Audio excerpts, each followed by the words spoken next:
இன்னைக்கு தேவ பிள்ளைங்க, கர்த்தருடைய பயம் நமக்குள்ள இருக்குமே ஆனால் ஆண்டவர் நம்மை மகிமையானவைகளுக்காக எடுத்து பயன்படுத்துவான்.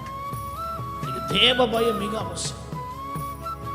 பரிசுத்த வேதத்திலே தேவனால் எடுத்து பயன்படுத்தப்பட்ட மிகப்பெரிய பரிசுத்தவான்களை பார்க்கும் பொழுது அவர்களுக்குள்ள காணப்பட்டதான ஒரு மிகப்பெரிய உன்னதமான காரியம் தேவ பயம்.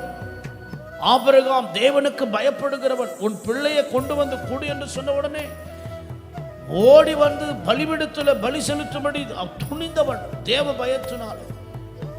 யோபுவை குறித்து சொல்லும் பொழுது யோபு உத்தமனும் சன்மார்க்கனும், தேவனுக்கு பயந்து பொல்லாப்புக்கு விலகு தேவனுக்கு பயப்படுகிறவன்.